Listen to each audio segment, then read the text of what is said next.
Assalamualaikum warahmatullahi wabarakatuh. Bismillahirrahmanirrahim. Innal hamdalillah nahmaduhu wa nasta'inuhu wa nastaghfiruh wa na'udzu billahi min anfusina wa sayyiati a'malina. Man yahdihillahu fala mudilla lahu wa man yudlil fala hadiya lahu. وأشهد أن لا إله إلا الله وحده لا شريك له وأشهد أن محمدا عبده ورسوله يا أيها الذين آمنوا اتقوا الله حق تقاته ولا تموتن إلا وأنتم مسلمون يا أيها الناس اتقوا ربكم الذي خلقكم من نفس واحدة وخلق منها زوجها وبث منهما رجالا كثيرا ونساء واتقوا الله الذي تساءلون به والأرحام إن الله كان عليكم رقيبا يا أيها الذين آمنوا اتقوا الله وقولوا قولا سديدا يصلح لكم أعمالكم ويغفر لكم ذنوبكم ومن يطع الله ورسوله فقد فاز فوزا عظيما أما بعد فإن أصدق الحديث كتاب الله وأحسن الهدي هدي محمد صلى الله عليه وعلى آله وسلم وشر الأمور محدثاتها وكل محدثة بدعة وكل بدعة ضلالة وكل ضلالة في النار. Alhamdulillah, kita bersyukur pada Allah Subhanahu wa taala pada hari ini, hari Ahad pagi menjelang siang 9 Sya'ban 1440 Hijriah, kita dimudahkan oleh Allah Subhanahu wa taala untuk duduk bersama mengkaji kembali ayat-ayat suci Al-Qur'an dan hadis-hadis Rasul sallallahu alaihi wasallam di Masjid Al-Fattah Jatinegara ini. Salawat dan salam semoga selalu Allah berikan kepada Nabi kita Muhammad sallallahu alaihi wa ala alihi wasallam, pada keluarga beliau, para sahabat, serta orang-orang yang mengikuti beliau sampai hari kiamat kelak. Dengan nama-nama Allah yang husna dan sifat-sifatnya yang ulia, kita berdoa, Allahumma inna nas'aluka ilman nafi'an wa rizqan tayyiban wa amalan mutaqabbala. Allahumma anfa'na bima 'allamtana wa 'allimna ma yanfa'una wa zidna 'ilma. Allahumma inna na'udzubika min 'ilmin la yanfa' wa min qalbin la yakhsha' wa min nafsin la tashba' wa min du'ain la yusma'. Wahai Allah, sesungguhnya kami mohon kepada Engkau ilmu yang bermanfaat, rezeki yang baik, dan amal yang diterima. Wahai Allah, berikanlah manfaat dari ilmu yang Engkau ajarkan kepada kami, dan ajarkanlah kepada kami ilmu yang bermanfaat, dan tambahkanlah kepada kami ilmu. Wahai Allah, kami berlindung denganmu dari ilmu yang tidak bermanfaat, dari hati yang tidak khusyuk, dari jiwa yang tidak pernah puas, dan dari doa yang tidak dikabulkan. Allahumma amin. Ahibati hafizakumullahu ta'ala, tema kita yaitu penyakit hati perusak amal. Pada kesempatan kali ini kita akan berbicara hal-hal yang berkaitan dengan mufsidatul qulub, yaitu amalan-amalan atau sifat-sifat penyakit hati, dan dengan sifat-sifat tersebut akhirnya merusak amal ibadah seseorang. Sebelumnya, sebagai muqaddimah, saya ingin sampaikan bahwasanya Rasulullah sallallahu alaihi wasallam sudah menjelaskan bagaimana pentingnya hati. Hati jika baik, maka seluruh amal perbuatan akan baik. Hati jika rusak, maka seluruh amal perbuatan akan rusak. Hal ini berdasarkan hadis riwayat Imam Bukhari dari An-Nu'man bin Bashir radhiyallahu an. Beliau bercerita, sami'tu Rasulullah sallallahu alaihi wasallam yaqul, aku telah mendengar Rasulullah sallallahu alaihi wasallam bersabda, al halalu bayyin wal haramu bayyin wa bainahuma umurun mushtabihat la ya'lamuhunna katsirun minan nas faman ittaqa asy-syubuhat faqad istabra'a li dinihi wa irdhihi wa man waqa'a fi asy-syubuhat kara'i yar'a haula al-hima yushiku an yuwaqi'ahu ala wa inna likulli malikin hima ala inna himallahi fi ardhihi maharimuhu ala wa inna fil jasadi mudghatan idza salahat salahal jasadu kulluh wa idza fasadat fasadal jasadu kulluh ala wahyal qalbu. Rasulullah sallallahu alaihi wasallam bersabda, sesuatu yang halal jelas dan sesuatu yang haram jelas. Di antara keduanya terdapat perkara-perkara yang samar-samar. Tidak mengetahui perkara tersebut kebanyakan dari manusia. Maka barang siapa yang menjauhi dirinya, menjauhi perkara-perkara syubhat, maka sungguh ia telah menyelamatkan agama dan kehormatannya. Dan barang siapa yang terperosok ke dalam perkara syubhat yang samar-samar, seperti seorang penggembala yang menggembalakan sapinya di sekitar batasan-batasan yang terlarang, maka dikhawatirkan dia akan masuk ke dalam batasan-batasan tersebut. Ketahuilah, sesungguhnya setiap raja memiliki batasan-batasan. Dan ketahuilah, sesungguhnya batasan-batasan Allah di buminya adalah hal-hal yang diharamkannya. Ketahuilah, sesungguhnya di dalam jasad terdapat sepotong daging. Jika daging tersebut baik, maka seluruh amal perbuatannya akan baik. Jika daging tersebut buruk, maka seluruh amal perbuatannya akan buruk. Ketahuilah bahwa daging tersebut dinamakan al-qalbu, hati. Ahibati hafizakumullahu ta'ala, hadis ini memberikan pelajaran kepada kita pentingnya membersihkan hati dari penyakit-penyakit hati. Karena jika hati rusak, maka seluruh amal ibadahnya rusak. Tetapi sebaliknya, jika hatinya baik, bersih, maka seluruh amal ibadahnya menjadi baik dan bersih. Berdasarkan hadis inilah, para ulama rahimahumullahu ta'ala, mereka sangat mengingatkan umat Islam untuk memperhatikan amalan-amalan hati. Di antaranya yaitu perkataan Imam Ibnu Qayyim Al-Jauziyah rahimahullah tentang pentingnya amalan hati. Beliau mengatakan, a'malul qulubi hiyal asl. Amalan-amalan hati dia adalah pokok sumber dari seluruh amalan. Amalan-amalan hati dia adalah pokok sumber dari seluruh amalan. Wa a'malul jawarih tab'un wa mukammilah. Dan amalan-amalan lahiri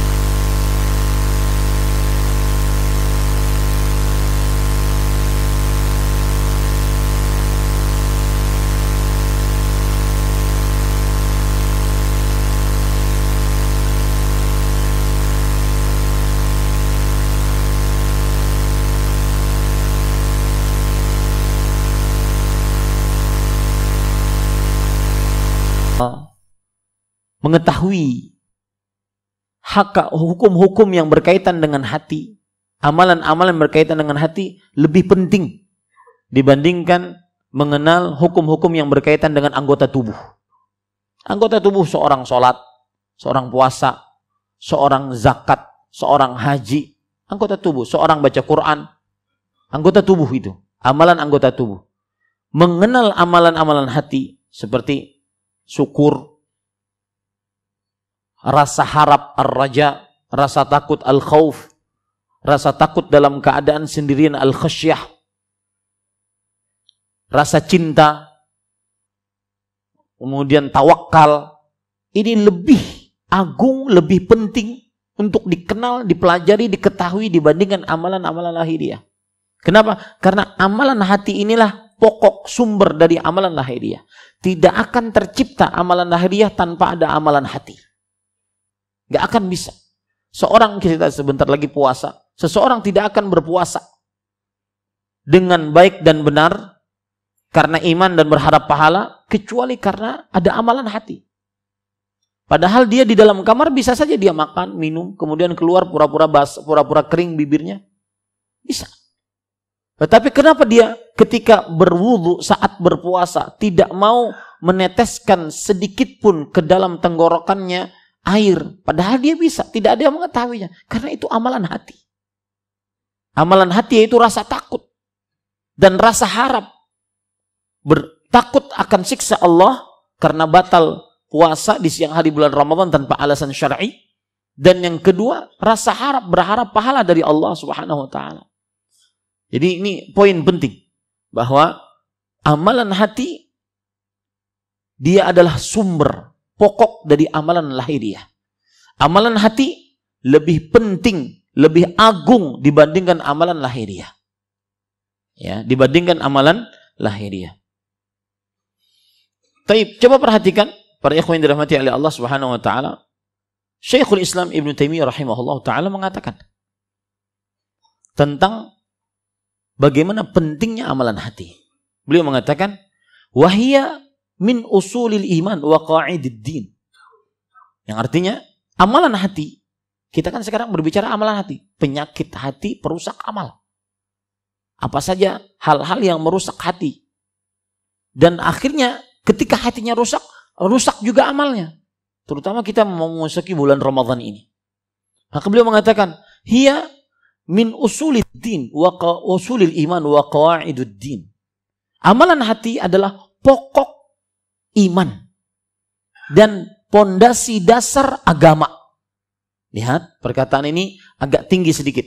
Pokok iman dan pondasi dasar agama. Bagaimana itu? Mithlu mahabbatullahi wa rasulih. Seperti kecintaan terhadap Allah dan Rasulnya. Ini agung, amalan hati. Orang mau berpuasa, salah satu sebabnya adalah rasa cinta kepada Allah. Orang mau berdoa karena dia ada rasa cinta kepada Allah Subhanahu wa taala. Orang mau bangun malam, sholat malam karena ada rasa cinta kepada Allah Subhanahu wa taala. Orang mau duduk mengaji, mempelajari agama karena ada rasa cinta kepada Nabi Muhammad sallallahu alaihi wasallam. Maka dia adalah pokok iman. Pondasi dasar agama, amalan hati itu. Wa tawakkul 'ala Allah. Contoh yang lain juga tawakal kepada Allah Subhanahu wa taala. Tawakal kepada Allah pokok iman. Ya, jadi saya punya kawan di Kalimantan Timur, pedalaman Kalimantan Timur. Namanya daerah Batu Kajang. Itu kalau seandainya ingin berdakwah, tidak seperti saya di Jakarta berdakwah. Naik turun mobil dan sebagainya. Guys ya. Berdakwah dengan naik motor melalui 8 gunung baru sampai tempat dakwah. Dan yang didakwahi apa? Bukan seperti saya sekarang ceramah. Cuma mempelajari Al-Quran, itu pun iqra. Itu pun yang jadi murid-muridnya adalah ibu-ibu yang sudah tua. Itu pun ketika sedang asik-asik baca Quran, maka sang ibu minta izin. Ustadz, mohon maaf, saya ada pelanggan. Ternyata yang diajari wanita-wanita pekerja seks komersial. Apa yang bisa menjadikan kita semangat untuk tinggal di situ, berdakwah ke situ? Tidak ada lain kecuali mahabbatullah, rasa cinta kepada Allah. Rasa tawakal kepada Allah Subhanahu wa taala. Masuk keluar, masuk hutan, keluar hutan, apalagi kalau seandainya sudah jalannya becek. Karena tanahnya tanah liat merah. Kalau sudah kena hujan sangat becek. Apa yang bisa menyebabkan istiqamah? Tawakal kepada Allah. Amalan hati. Ini pentingnya amalan hati. Ya. Seorang bersedekah saat di dalam kantongnya cuma ada 10.000, itu pun untuk makan siang. Tapi ketika ada orang di depannya ingin minta-minta, dia melihat sangat kasihan.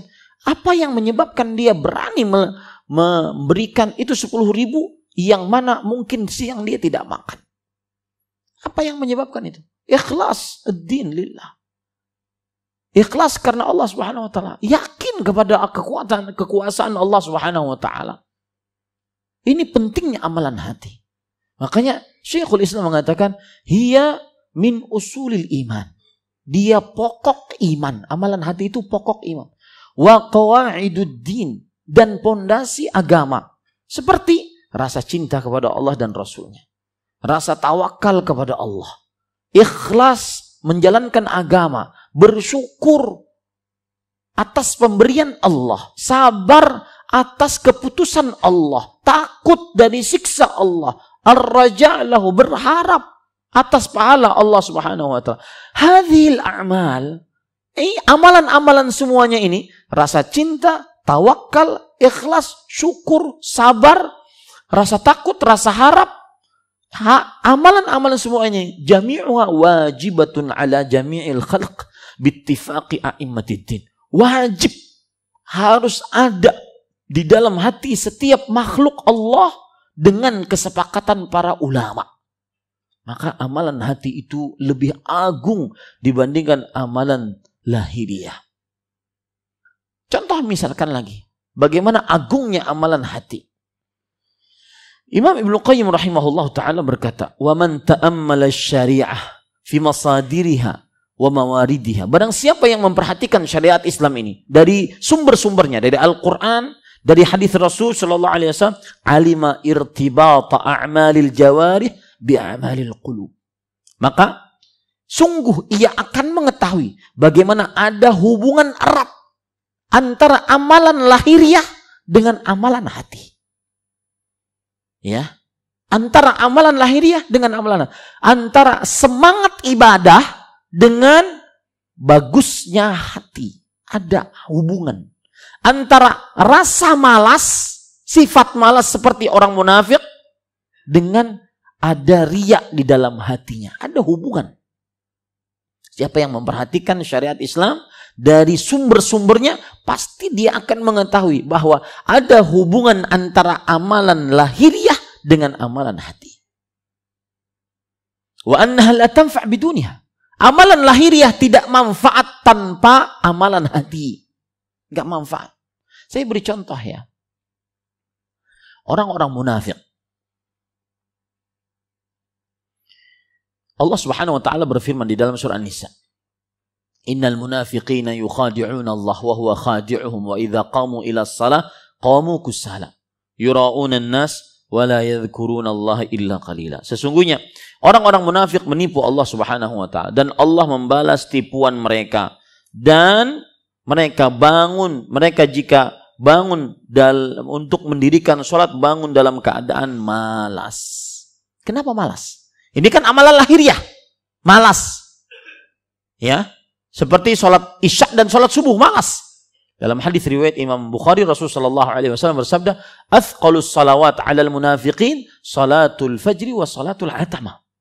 Sholat yang paling berat, yang paling malas dilakukan oleh orang-orang munafik adalah sholat subuh dan sholat isya. Kenapa malas? Yura'unan nas, karena mereka riya terhadap manusia. Lihat, ada hubungan antara amalan lahiriah dengan amalan hati. Sifat malas amalan lahiriah. Riya amalan hati. Gara-gara riya lah akhirnya dia malas karena tidak ada yang melihat, tidak ada yang muji, tidak ada yang menyanjung, tidak ada yang memberikan hadiah. Akhirnya dia malas. Dan saya beberapa hari yang ini lagi membahas tentang konsep keikhlasan dalam amal ibadah.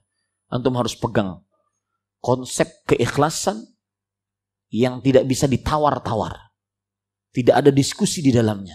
Konsep keikhlasan adalah semakin rahasia, semakin ikhlas.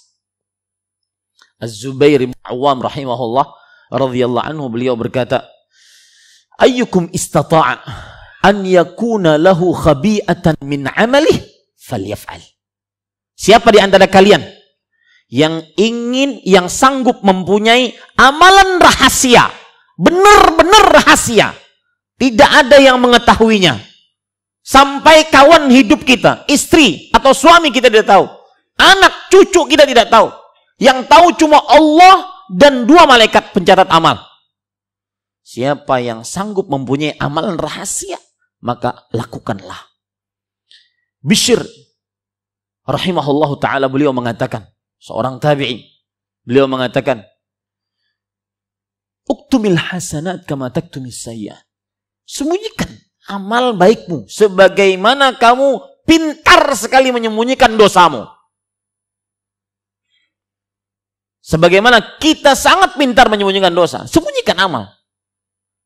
Nah, ini para ikhwan yang dirahmati oleh Allah Subhanahu wa taala, ini yang membuat kita semangat untuk beribadah kepada Allah Subhanahu wa taala. Saya berpesan, coba siapapun kita yang hadir di sini,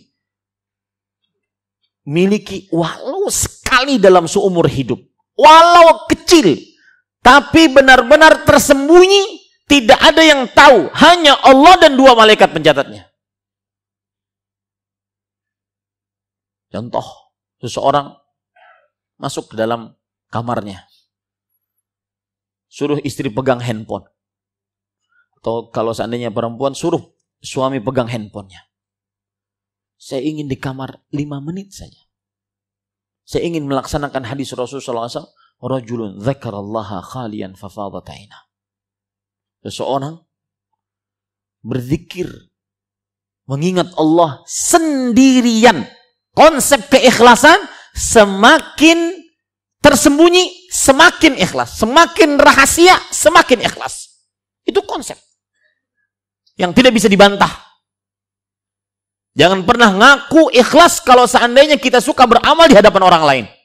Jangan pernah ngaku ikhlas kalau seandainya amalan di hadapan orang lain, di masjid, dilihat orang banyak, lebih semangat dibandingkan ketika di rumah. Rasulullah SAW bersabda, afdalu salatil mar'i fi baiti illa al-maktubah.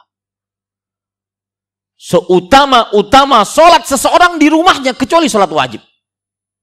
Maka ya, silahkan memperbanyak amal di rumah, di kamar sendirian, tidak ada yang tahu. Tapi setelah itu jangan bikin status. Indahnya berzikir di tengah malam. Lalu saya sebut wow gitu. Ini hati-hati para ikhwan yang dirahmati oleh Allah Subhanahu. Kembali kita ke permasalahan tadi. Lihat Syekh Imam Ibnu Qayyim rahimahullahu taala, beliau mengatakan wa annaha la tanfa' bidunha. Lihat, perhatikan baik-baik.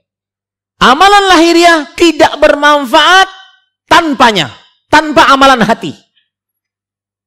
Lihat di dalam hadis riwayat Imam Muslim, Aisyah radhiyallahu anha pernah bertanya kepada Rasul sallallahu alaihi wasallam, "Ya Rasulullah, Ibnu Jud'an kana fil jahiliyah yasilur rahim wa yut'imul miskin, ayanfa'uhu dzalik?" Wahai Rasulullah sallallahu alaihi wasallam, seorang Ibnu Jud'an, ada seorang yang terkenal dengan nama Ibnu Jud'an. Di masa jahiliyah, belum masuk Islam, dia senantiasa suka menyambung hubungan rahim, suka memberi makan kepada orang miskin. Apakah itu bermanfaat nanti di akhirat untuk dia? Maka kata Rasulullah SAW, la yanfa'uhu dzalik. Tidak bermanfaat sedikit pun untuknya. Kenapa? Karena meskipun amalan lahiriahnya oke, kuat, besar, banyak keringat yang tercurah, banyak darah yang tertetes, banyak uang yang sudah keluar, tetapi kosong dari amalan hati. Apa kata Rasulullah SAW? Li'annahu lam yaqul yawma idzin rabbighfirli khati'ati yaumaddin. Karena beliau, belum pernah berdoa kepada Allah, wahai Allah, ampuni dosa-dosaku. Sama sekali. Artinya dia tidak beriman kepada Allah. Iman amalan hati. Sebesar apapun amalan lahiriah seseorang, ketika dia riya, tidak akan diterima oleh Allah. La tanfa' biduniha. Tidak bermanfaat amalan lahiriah tanpa amalan hati. Rasulullah SAW bersabda dalam hadis riwayat Imam Muslim, "Ana aghna syuraka'i 'ani syirk, man 'amila 'amalan asyraka fihi ma'iya ghairi taraktuhu wa syirkah." Aku zat yang sangat tidak membutuhkan sekutu. Barang siapa yang beramal, ia menyekutukanku di dalamnya, aku tinggalkan dia dan sekutunya dan amalannya tidak akan diterima oleh Allah Subhanahu wa taala. Kemudian Imam Al-Qayyim rahimahullah mengatakan, "Wa anna a'malal qulub afradhu 'ala al-'abdi min a'malil jawarih." Dan amalan-amalan hati lebih wajib dibandingkan amalan lahiriah. Kemudian beliau mengatakan perkataan indah, "Wahal yumayyizul mu'min 'anil munafiq illa bima fi qalbi kulli wahidin minal a'mal allati mayyazat anhuma." Bukankah seorang mukmin dibedakan dengan orang munafik? Tidak ada yang bisa membedakannya kecuali hanya amalan hati yang ada di dalam diri di antara keduanya. Ini mukmin, ini munafik. Dua-duanya bersyahadat, dua-duanya sholat, dua-duanya zakat, dua-duanya jihad. Tapi disebut oleh Allah, ini mukmin, ini munafik. Apa yang bisa membedakannya? Amalan hati. Ya, maka kemudian beliau mengatakan, wa ubudiyatul qalbi a'zamu min ubudiyatil jawarih. Beribadah hati lebih agung dibandingkan beribadah lahiriah. Wa aktsar wa adwam, lebih banyak, lebih terus menerus dibandingkan misalkan begini, orang sholat kan cuma 5 waktu, puasa cuma pada bulan Ramadan, berhaji cuma 1 tahun sekali, tetapi amalan hati terus menerus, setiap waktu tidak pernah boleh lepas. Fahiya wajibatun fi kulli waqt, maka dia wajib di setiap waktu. Nah, makanya kita pada kesempatan kali ini mengangkat tema penyakit hati perusak amal. Itu tadi muqaddimah. Agar antum semangat dengar kajian saya. Ya setengah jam muqaddimah lah ya, nggak apa-apa kan? Taib, sekarang kita otomatis apa yang akan saya sebutkan sekarang ini adalah penyakit-penyakit hati yang merusak amal. Sifat-sifat buruk yang merusak hati dan akhirnya merusak amal. Ahibati hafizakumullah ta'ala. Yang pertama, perhatikan baik-baik para ikhwan yang dirahmati oleh Allah Subhanahu wa taala. Yang pertama, sifat perusak penyakit hati perusak amal. Yaitu sifat yang disebut dengan at-taraf. Bahasa Arabnya at-taraf, alif lam ta ra fa. At-taraf. At-taraf secara bahasa para ikhwan yang dirahmati oleh Allah adalah at-tausi'ah fin ni'mah. Meluaskan di dalam nikmat. Terlalu berluas-luas di dalam nikmat. Allah Subhanahu wa taala berfirman di dalam surat Al-Mu'minun ayat 33. Wa atrafnahum fil hayati dunya. Dan kami luaskan nikmat kepada mereka di dalam kehidupan dunia. Jadi arti at-taraf secara bahasa adalah yaitu at-tawsi' at-tawassu' fin ni'mah. Berluas-luas di dalam nikmat. Adapun arti at-taraf secara istilah syariat maksudnya adalah mujawazatu haddil i'tidal bi ni'mah wal iktsar minan ni'amil jalibah lirrafahiyah. Artinya taraf secara istilah syariat adalah berlebihan dari batas kewajaran dalam nikmat dan memperbanyak nikmat sehingga bermewah-mewah. Intinya taraf adalah bermewah-mewah dalam dunia, melampaui batas kesederhanaan. Anda mau pergi dulu ya? Kemana? Singapura. Ngapain? Makan nasi goreng. Singapura, nasi goreng dong Singapura. La haula wala quwwata illa billah.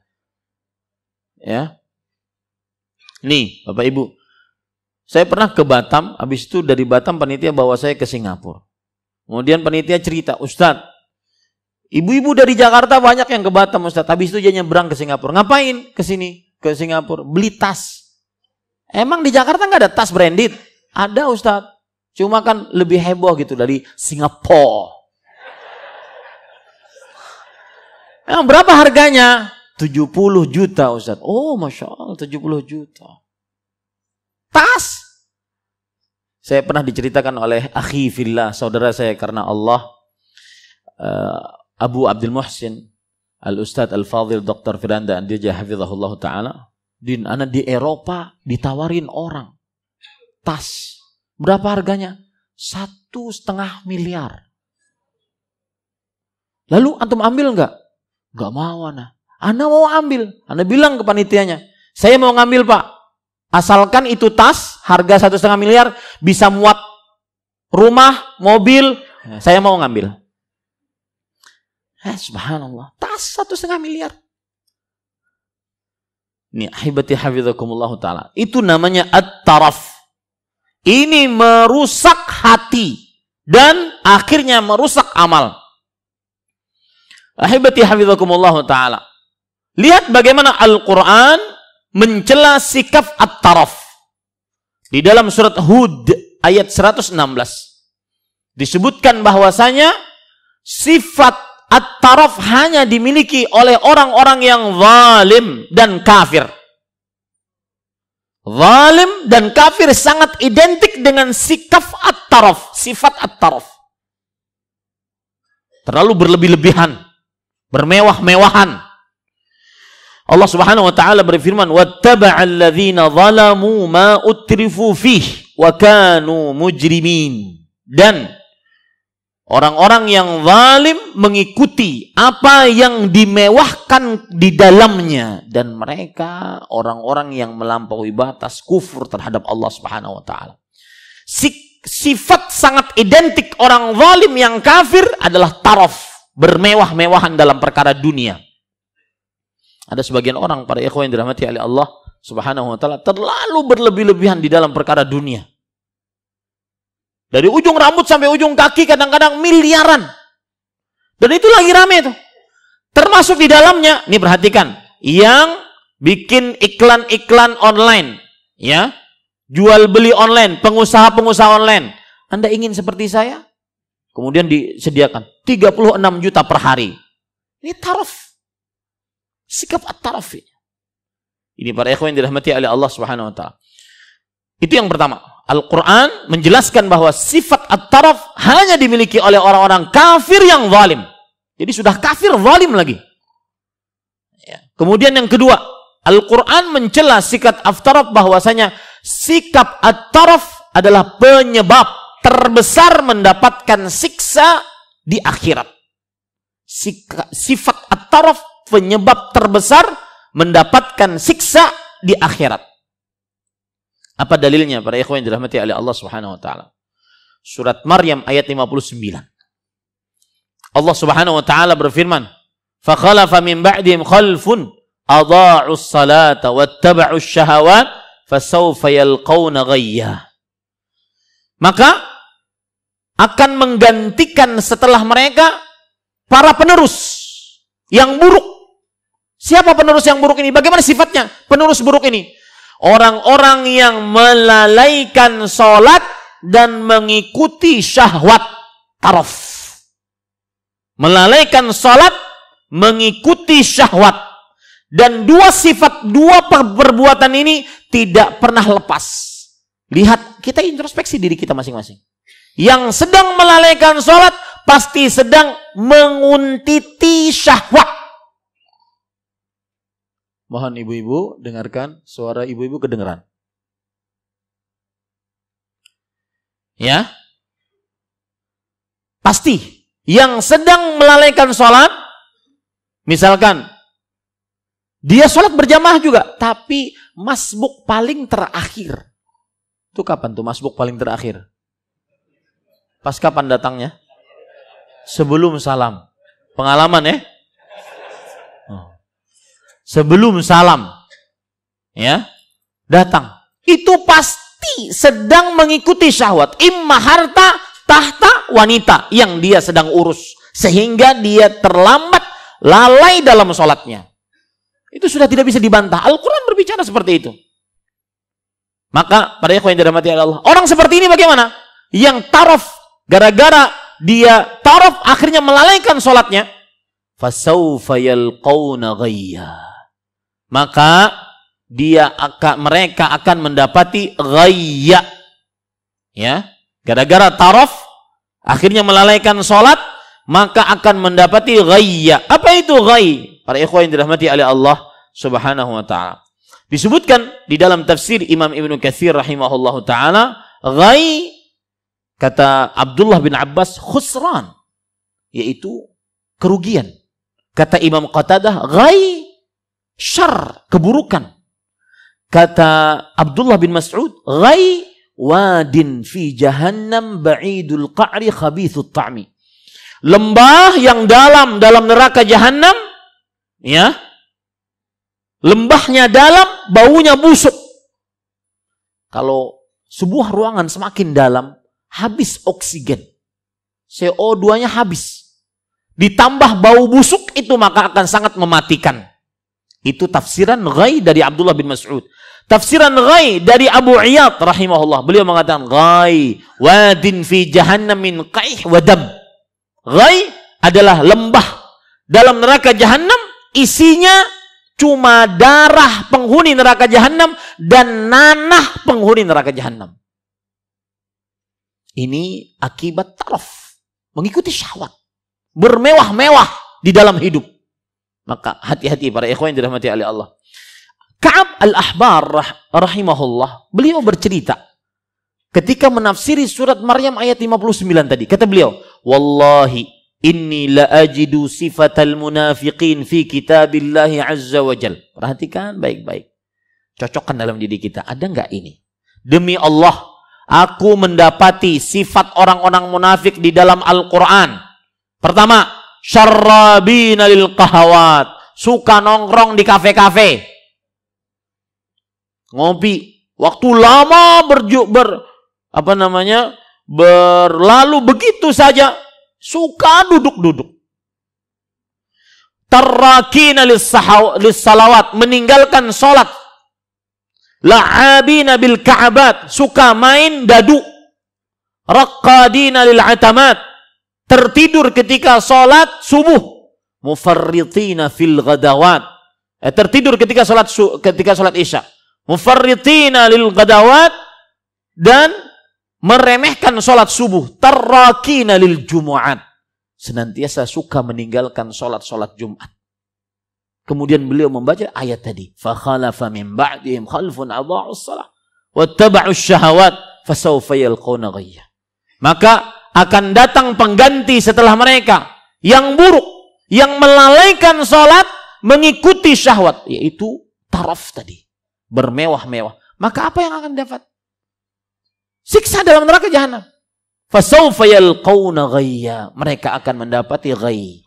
Ghay tafsirannya dari Abdullah bin Mas'ud, lembah dalam neraka Jahannam, dalam dan busuk.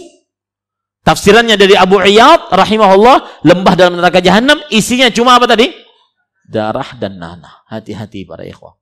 Buruknya sifat ghay di dalam hati, merusak, melalaikan sholat. Lihat, kalau hati rusak, maka amalan lahiriahnya rusak. Sebagaimana hadis Rasul sallallahu alaihi wasallam riwayat Bukhari tadi, idza fasadat fasadal jasadu kullu. Jika hatinya rusak, maka seluruh anggota tubuhnya rusak. Hatinya diisi dengan taraf, maka akhirnya malas beribadah. Sukanya cuma duduk-duduk. Dan ini bukan hanya di kafe-kafe yang mahal-mahal, bukan. Warung-warung kafe, warung-warung kopi, orang duduk gitu. Ini di sini ada baju kaos letakkan di sini, duduk ngelihat truk lewat, 1, 2, 3, masuk di dalamnya. Ini para ikhwah yang dirahmati oleh Allah Subhanahu wa taala. Kemudian Bapak Ibu saudara-saudari yang dimuliakan oleh Allah, ini lihat yang ketiga, buruknya sikap taraf di dalam Al-Quran. Sikap taraf, berlebih-lebihan dalam kemewahan dunia, melebihi batas kewajaran, batas kesederhanaan, ini menyebabkan malas beramal saleh. Menurut Al-Quran seperti itu. Menyebabkan malas beramal saleh. Hal ini berdasarkan hadis riwayat surah At-Taubah ayat 81. Allah Subhanahu wa taala berfirman, "Farihal mukhallafuna bimaq'adihim khilafa Rasulillah wa karihu an yujahidu fi bi amwalihim wa anfusihim fi sabilillah. Wa qalu la tanfiru fil har. Qul naru jahannam ashaddu harra law kanu yafqahun." Ini ceritanya orang-orang munafik tidak mau ikut perang Uhud. Mereka mengatakan itu musim panas. Mereka sukanya duduk-duduk dengan kekayaan-kekayaan mereka, kemewahan-kemewahan kekayaan mereka. Ini. Makanya Allah menyebutkan, farihal mukhallafun, orang-orang yang tidak mau ikut perang, mereka gembira dengan duduknya mereka di belakang Rasulullah SAW. Rasulullah SAW berjihad, mereka duduk-duduk saja. Dan mereka membenci untuk berjihad dengan harta diri mereka di jalan Allah Subhanahu wa taala. Dan mereka mengatakan, bahkan bukan hanya mereka malas saja, tapi ngajak orang untuk malas. Ini paling bahaya nih. Kalau ente masuk neraka sendirian silahkan. Ini jangan ngajak orang masuk neraka. Ya, makanya sangat tercela sekali para pendakwah yang menyimpang dari ajaran yang benar. Dan itu ada. Itu ada. Rasulullah SAW bersabda, du'atun ala abwabi jahannam. Para pendakwah di depan pintu-pintu neraka jahannam. Man ajabahum qadhafuhu fiha. Siapa yang menerima dakwahannya, maka mereka akan masuk dengan pendakwah tersebut ke dalam neraka jahannam. Jadi jangan heran. Berdakwah menyimpang. Ini para ikhwan yang dirahmati oleh Allah Subhanahu wa taala. Wa qalu la tanfiru fil har. Kata orang-orang munafik ini, ayo sudah sini aja duduk, biarkan dia yang berjihad. Kalian gak usah duduk. Ini sedang panas-panasnya. Maka Allah membalas. Kata Allah, qul wa Muhammad sallallahu alaihi wasallam, ucapkan, naru jahannam ashaddu harran law kanu yafqahun. Neraka jahannam lebih panas kalau seandainya mereka mengetahuinya. Pelajaran dari ayat ini menunjukkan bahwasanya orang yang sibuk dengan kemewahan dunia malas berjihad, malas beramal. Ini pelajarannya para ikhwah yang dirahmati oleh Allah Subhanahu wa taala. Kemudian pelajaran selanjutnya ataupun celaan Al-Qur'an selanjutnya yang keempat terhadap sifat at-taraf. Bermewah-mewah dalam perkara dunia. Melebihi batas kesederhanaan kewajaran. Ustaz, sebelumnya saya ingin mengingatkan, boleh orang berpakaian bagus, boleh. Tidak terlarang. Karena asal hukum pakaian mubah. Rasulullah SAW bersabda, kulu washrabu walbasu min ghairi salafin wala makhila. Makanlah, minumlah, berpakaianlah. Maksudnya silahkan makan apa saja, minum apa saja, berpakaian apa saja. Tapi dua syaratnya. Tidak boleh terlalu melampaui batas yang menyebabkan kesombongan. Dua syaratnya. Tidak terlalu melampaui batas dan menyebabkan kesombongan. Jadi tidak tercela orang memakai pakaian bagus, apalagi kalau seandainya mau mengajar sebagaimana yang dilakukan oleh Imam Malik, Imam Bukhari. Berpakaian bagus tidak tercela. Seorang sahabat pernah bertanya kepada Rasul sallallahu alaihi wasallam, "Ya Rasulullah sallallahu alaihi wasallam bersabda, "Innallaha jamilun yuhibbul jamal." Sesungguhnya Allah Subhanahu wa taala menyukai yang bagus. Allah Maha bagus dan menyukai yang bagus. Kemudian Rasulullah sallallahu alaihi wasallam ditanya, "Inna ahadana yuhibbu an yakuna thawbuhu hasanan wa na'luhu hasanatan." Wahai Rasulullah, bagaimana kalau seandainya kita pakai pakaian yang bagus, sendal yang bagus? Apakah itu termasuk kesombongan? Kata Rasulullah sallallahu alaihi wasallam, "Al-kibru batarul haq wa ghamtun nas." Kesombongan adalah meremehkan manusia dan menolak kebenaran. Jadi tidak mengapa seseorang memakai pakaian yang bagus. Ya, asalkan tadi tidak melampaui batas kesederhanaan ataupun tidak melampaui batas kewajaran. Yang keempat, sikap at-taraf tercela dalam Al-Quran karena biasanya Orang yang terlalu bermewah-mewah susah menerima takdir buruk dari Allah. Berputus asa dari takdir buruk Allah Subhanahu wa taala.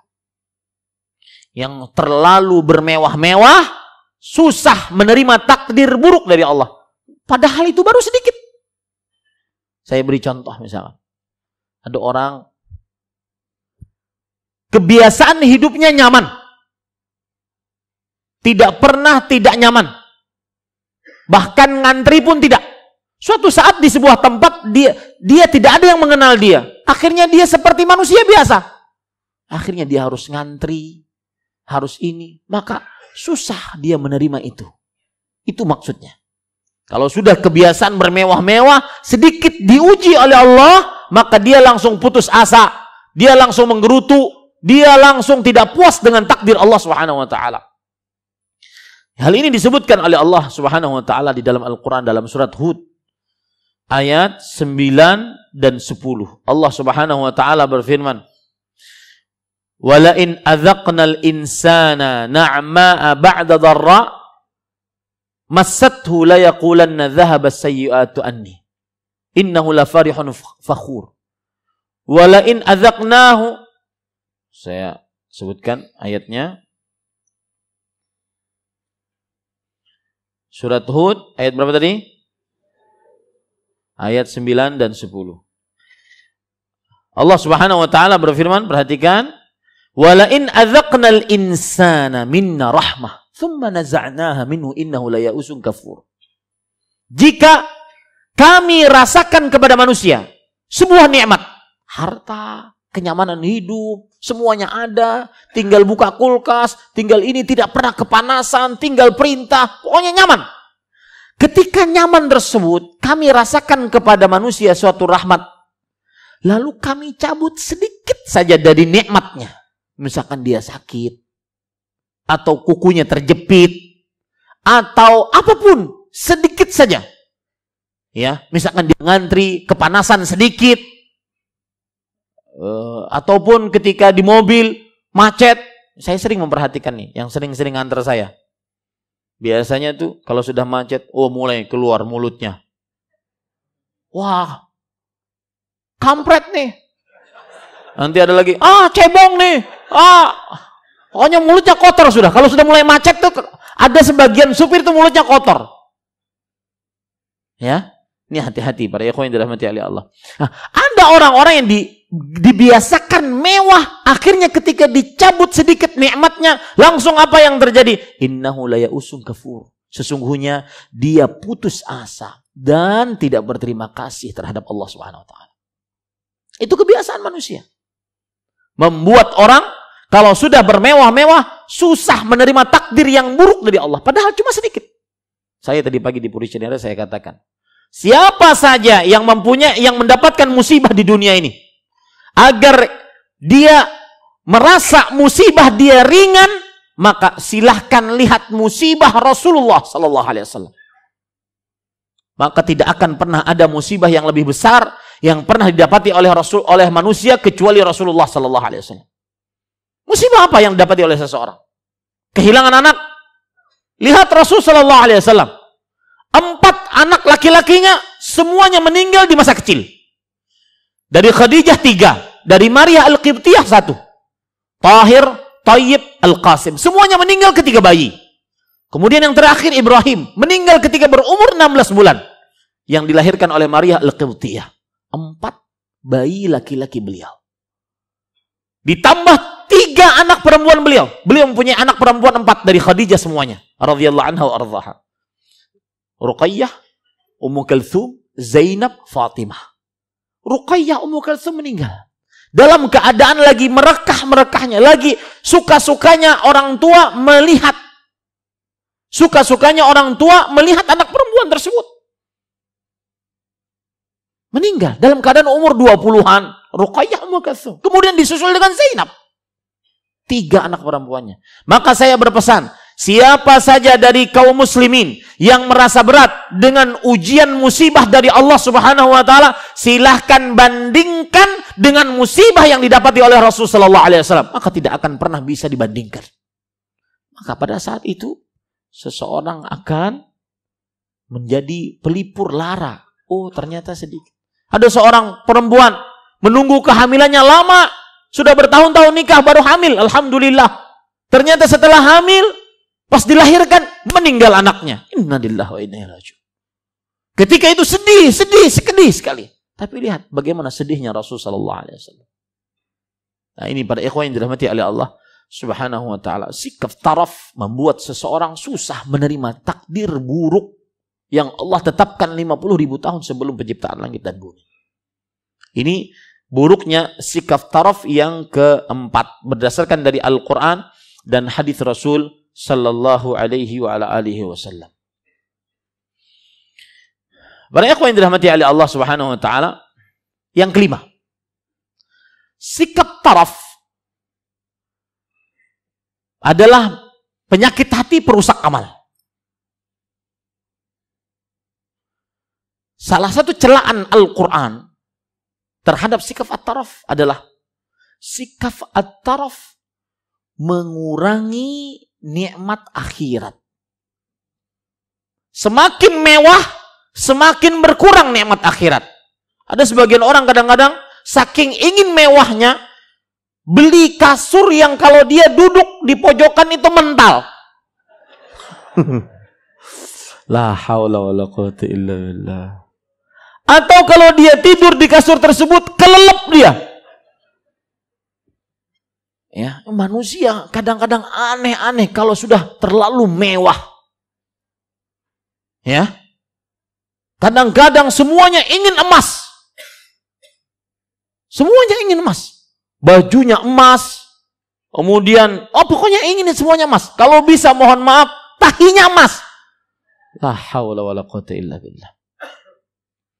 Ini konsep semakin mewah di dunia, semakin berkurang nikmat akhirat. Lihat dalilnya, surat Al-Ahqaf ayat 20. Allah Subhanahu wa taala berfirman, "Wa yauma yu'radul ladzina kafaru 'alan nar, adhabtum tayyibatikum fi hayatikumud dunya wastamta'tum biha, falyawma tujzauna 'adzabal hun bima kuntum tastakbiruna fil ardi bighairil haqq wa bima kuntum tafsuqun." Yang artinya, dan pada hari itu, di hari kiamat, dihadapkan ke hadapan orang-orang kafir neraka. Kemudian dikatakan kepada mereka, "Wahai kalian, kalian sudah menghabiskan hal-hal baik kalian selama kalian hidup di dunia. Sudah kalian rasakan semua itu." Dan ini pelipur lara, Pak, bagi orang-orang yang disempitkan rezekinya. Orang-orang yang strata ekonominya menengah ke bawah dan terus di bawah, nyungsep di bawah, nggak naik-naik. Ya, gajian cuma salam tempel doang. Ini pelipur laranya ini. Makanya Rasul sallallahu alaihi wasallam ketika, sebelum saya lanjutkan ayat ini, Rasul sallallahu alaihi wasallam ketika ditemui oleh Umar bin Khattab radhiyallahu anhu, beliau dalam keadaan tidur di atas tikar yang kasar, membekas pada tubuh beliau yang mulia. Padahal beliau Sayyidu waladi Adam, orang paling termulia di atas muka bumi. Khalilur Rahman, kekasih Allah Subhanahu wa ta'ala. Sayyidul Mursalin wal Muttaqin, pemimpinnya para rasul dan orang-orang bertakwa.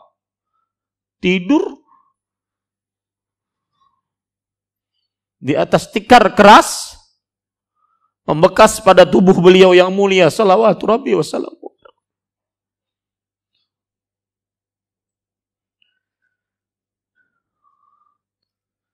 Mudah-mudahan kita bertemu dengan Nabi kita Muhammad SAW.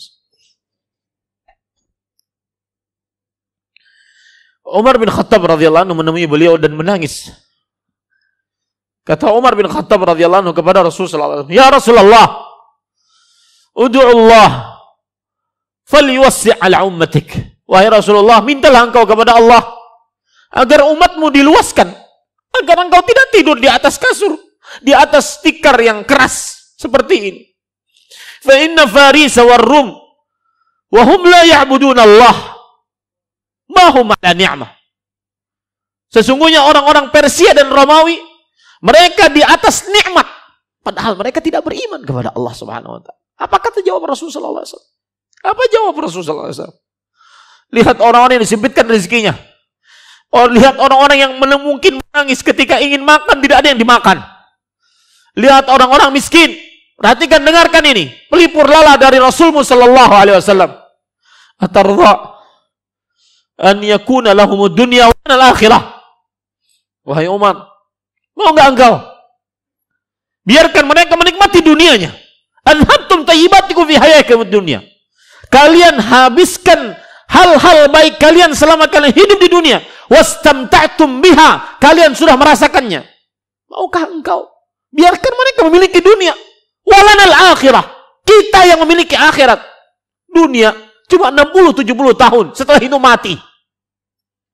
Setelah itu menjadi tulang ekor. Setelah itu yang mengisi mulut kita hanya turab. Rasulullah SAW bersabda, "Wala yamla'u jawfa ibni Adam illa turab." Tidak ada yang mengisi mulut manusia kecuali tanah nantinya. Sekaya apapun manusianya. Lanal akhirah ya Umar. Kita menginginkan kehidupan akhirat, kekal, abadi, sempurna nikmatnya, tidak pernah terputus. Ini ahibati hafizakumullah ta'ala. Maka Allah berfirman, hati-hati. Disebutkan di dalam tafsir Imam Ibnu Katsir, Abu Mijlaz berkata rahimahullah, la yafqidanna aqwamun hasanatin kanat lahum fid dunya fayuqalu lahum adhabtum tayyibatikum fi hayatikum ad-dunya wastamta'tum biha. Sungguh nanti di akhirat akan ada orang-orang yang kehilangan kenikmatannya sebagaimana dia mendapatkannya di dunia. Lalu mereka bertanya, mana kenikmatan kami ketika kami hidup di dunia? Maka akan dijawab kepada mereka, kalian sudah menghabiskan hal-hal baik tersebut, nikmat-nikmat baik tersebut ketika kalian hidup di dunia. Kalian sudah rasakan itu. Semakin banyak mendapatkan kenikmatan, semakin berkurang nikmat di akhirat. Ada perkataan menarik. Disebutkan perkataan ini di dalam kitab tafsir Imam Ibnu Jarir At-Tabari. Perhatikan, ingat perkataan ini. Kalau kita terlalu bermewah-mewah, atau terlalu berangan-angan, bermewah-mewah, atau terlalu sedih dengan keadaan kemiskinan kita, maka lihat, perhatikan perkataan ini. Karena kan ada sebagian orang mau makan harus ke mana gitu. Padahal macet jalan situ, yang penting makan di situ. Padahal di samping rumahnya ada makanan. Terlalu bermewah-mewah. Lihat perkataan Umar bin Khattab radhiyallahu anhu. Kalau aku suka, kalau aku ingin, kuntu atyabakum ta'aman. Aku bisa makan makanan yang paling lezat yang kalian makan. Wa alyanakum libasan, dan memakai pakaian yang paling lembut kainnya dari kalian. Aku sanggup, aku bisa. Walakinni astabqi li akhirati. Walakinni astabqi tayyibati. Akan tetapi aku ingin menyisakan itu di akhirat. Aku ingin menyisakan itu di akhirat.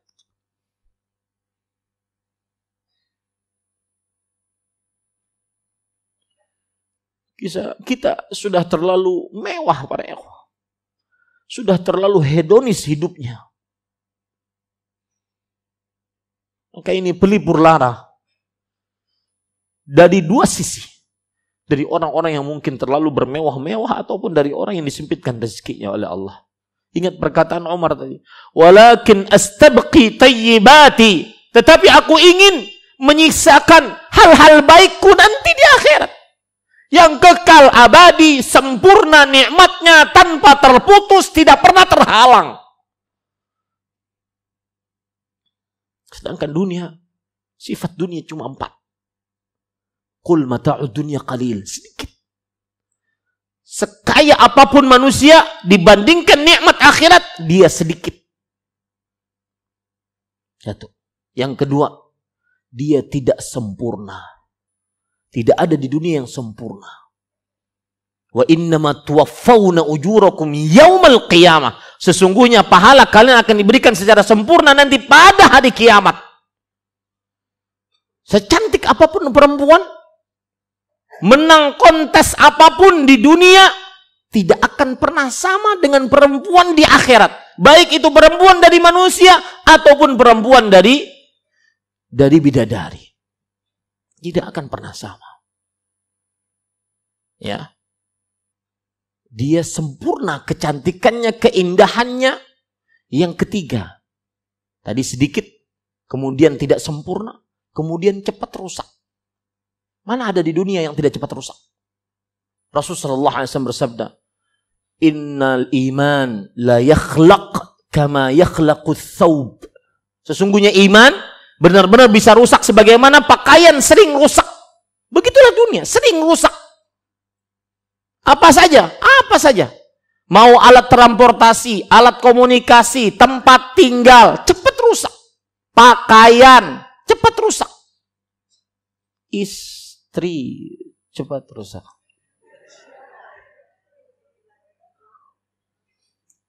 Ya, ya. Anda menikahinya saat dia sedang cantik-cantiknya. Saat dia sedang merekah ranum-ranumnya. Sesudah beberapa tahun. Oh, ternyata begitu. Nggak ada. Di dunia tidak ada yang tidak cepat rusak. Yang keempat, sifat dunia sedikit, tidak sempurna, cepat rusak, dan sulit didapat. Itu sifat dunia. Ingin makan, minum es kelapa muda, harus manjat. Antum kan gak mikir. Antum tinggal beli.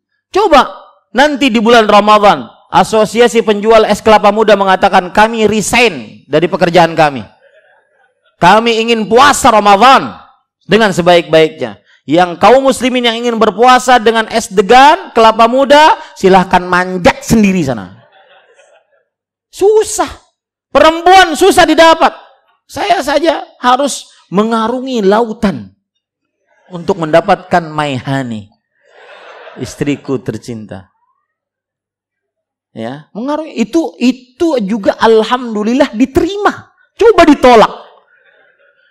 Ada seorang pemuda pernah berkata kepada saya, Ustaz, tolong nasihati saya. Hati saya sedang sedih. Kenapa? Tadi malam saya lamarannya ditolak. Saya katakan, wahai saudaraku, bersabar. Itu sudah 50.000 tahun sebelum penciptaan langit dan bumi Allah takdirkan. Berusaha lagi, cari yang lain. Dan berdoa. Itu 3 pesan saya. Lalu saya diam. Lalu dia bilang, gitu aja nasihatnya? Ustaz tidak tahu bagaimana sakit hati ini, Ustaz. Ditolak, apa kurangnya saya, subhanallah. Dan ini Ustaz harus tahu, ini penolakan yang ke-21 kalinya.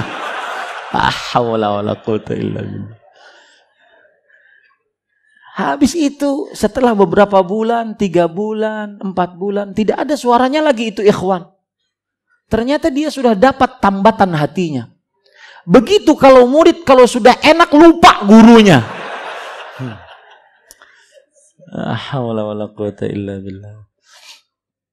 Taib, ahibati hafizakumullahu ta'ala, itu sifat buruk hati, perusak hati yang pertama.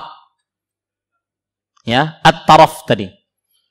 Sekarang kita masuk kepada sifat yang kedua. Para ikhwan yang dirahmati oleh Allah Subhanahu wa taala, sifat buruk perusak hati, penyakit hati, perusak amal. Sifat buruk, penyakit hati, perusak amal yang kedua adalah syahwat. Syahwat yang diharamkan. Syahwat secara bahasa diambil dari 3 huruf dasar. Shin, Ha, dan Fa. Yang artinya secara bahasa adalah syahasy wa syahahu. Syahwatan ahabbahu wa raghfih. Artinya seseorang bersyahwat terhadap sesuatu. Maksudnya adalah dia mencintainya. Dia menginginkannya. Itu maksud syahwat secara bahasa. Adapun syahwat secara istilah syariat adalah syu'urur rajul wal mar'ah birraghbati fil mu'asyarah. Perasaan seorang lelaki dan perempuan untuk ingin berjima, bergaul. Perasaan seorang laki-laki dan perempuan. Jadi ini syahwat bukan hanya laki-laki kepada perempuan, tapi perempuan kepada laki-laki pun bersyahwat. Ya. Perasaan laki-laki dan perempuan ingin bergaul, untuk ingin bergaul. Ini syahwat. Nah, syahwat ini jika dia tidak diletakkan pada yang haram, pada yang halal, maka dia bisa merusak hati dan amal. Merusak hati dan amal. Contoh misalkan Rasulullah SAW bersabda, "Wa fi bud'i ahadikum sadaqah." Dan pada kemaluan kalian terdapat sedekah. Pada kemaluan kalian terdapat sedekah. Lalu para sahabat bertanya, "Wahai Rasulullah sallallahu alaihi wasallam, ayati ahaduna syahwatahu wa yakunu lahu fiha ajr?" Wahai Rasulullah sallallahu alaihi wasallam, apakah apabila seorang dari kita melampiaskan syahwatnya dan dia dapat pahala? Kata Rasulullah SAW, bala, iya. Fakaifa law wada'aha fi haram akana alaihi wizr? Bukankah kalau seandainya syahwat tersebut diletakkan pada yang haram, maka dia akan mendapatkan dosa? Maka kata para sahabat, bala ya Rasulullah. Benar wahai Rasulullah. Fakadzalika idza wada'aha fi halal. Maka demikian pula kalau seandainya diletakkan dalam tempat yang halal, dia akan mendapatkan pahala. Nah, syahwat yang haram adalah sifat buruk. Penyakit hati, perusak amal. Dari mana itu kita dapati? Coba perhatikan sekarang beberapa poin berikut. Para ikhwan yang dirahmati oleh Allah Subhanahu wa taala,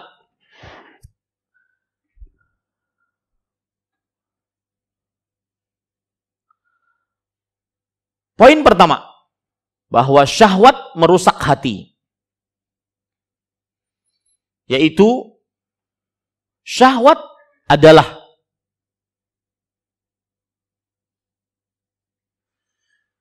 senjata paling ampuh yang digunakan oleh syaitan mengganggu manusia.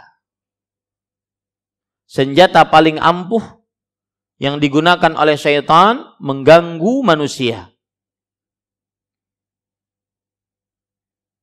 Dalil yang menunjukkan akan hal ini adalah Rasulullah sallallahu alaihi wasallam bersabda dalam hadis yang diriwayatkan oleh Imam At-Tirmidzi.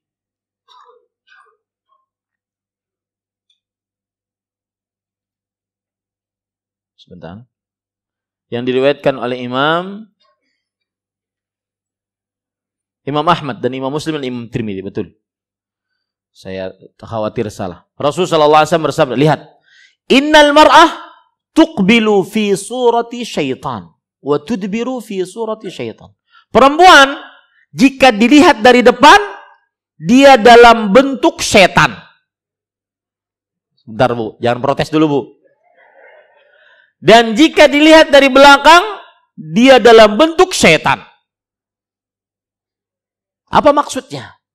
Lihat, dijelaskan oleh para ulama, di antaranya Imam An-Nawawi rahimahullahu taala di dalam kitab beliau Al-Minhaj Syarh Nawawi ala Sahih Muslim.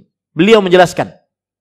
Kata beliau, qala al-ulama ma'nahu, para ulama mengatakan maknanya adalah al-isyarah ilal hawa wad du'a ilal fitnati biha lima ja'alahu Allah taala fi nufusir rijal minal main ilan nisa waliltidhazi binadharihinna wa ma yata'allaqu bihinna fahiya syabihatun bisyaitan fi du'aihi ila syarr wa biwaswasatihi wa tazyinilah. Artinya, maknanya adalah hadis ini merupakan isyarat bahwa seorang lelaki berhawa nafsu kepada perempuan.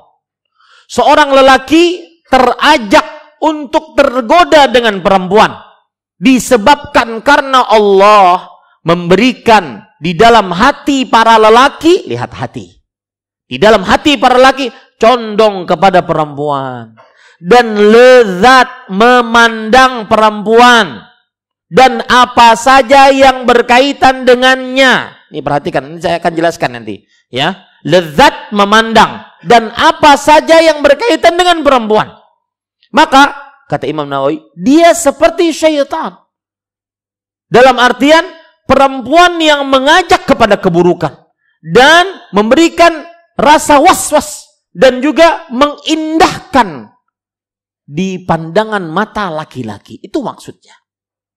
Nah, ini menunjukkan, ya, poin yang pertama, bahwasanya sifat syahwat adalah sifat buruk, penyakit hati, perusak amal. Karena syahwat haram kepada perempuan adalah senjata paling berbahaya yang dimiliki oleh syaitan. Ya, paling berbahaya yang dimiliki oleh syaitan. Saya ingin mengupas kata-kata tadi, lezat memandangnya. Ini hati-hati para ikhwan yang dirahmati Allah. Saya sering mengatakan, jenggot panjangmu bukan jaminan kamu selamat dari bermaksiat melihat hal-hal yang diharamkan saat sendirian. Bukan jaminan. Bahkan yang lebih parah, orang yang mungkin sudah beristri. Yang lebih parah lagi, istrinya tidur di sampingnya. Tapi wajahnya bersinar. Handphone. Ya. Istrinya yang dia bisa apakan dari ujung rambut sampai ujung kaki dibiarkan. Dia sibuk dengan murojaah Facebook, hal-hal yang diharamkan. Murojaah Instagram, hal-hal yang diharamkan. Dan ini saya pesan juga kepada ibu-ibu, saudari-saudari muslimah. Sering-seringlah berdandan di hadapan suami. Terutama di dalam keadaan dan waktu yang diperkirakan suami menginginkan kita, yaitu di malam hari. Maka saya sering katakan, kalau Anda tidur di malam hari, berdandanlah Anda seperti Anda ingin kondangan. Maka suami ketika masuk kamar langsung bertanya, "Neng, mau kemana?"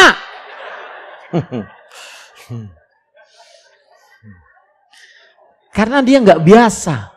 Tapi suami yang mendapati istrinya setiap malam berdandan sudah terbiasa. Mau digauli oleh suaminya, tidak digauli, yang penting saya dandan. Ini tafsiran dari Abdullah bin Abbas ketika Allah Subhanahu wa taala berfirman, "Walahunna mithlul ladzi 'alaihinna bil ma'ruf."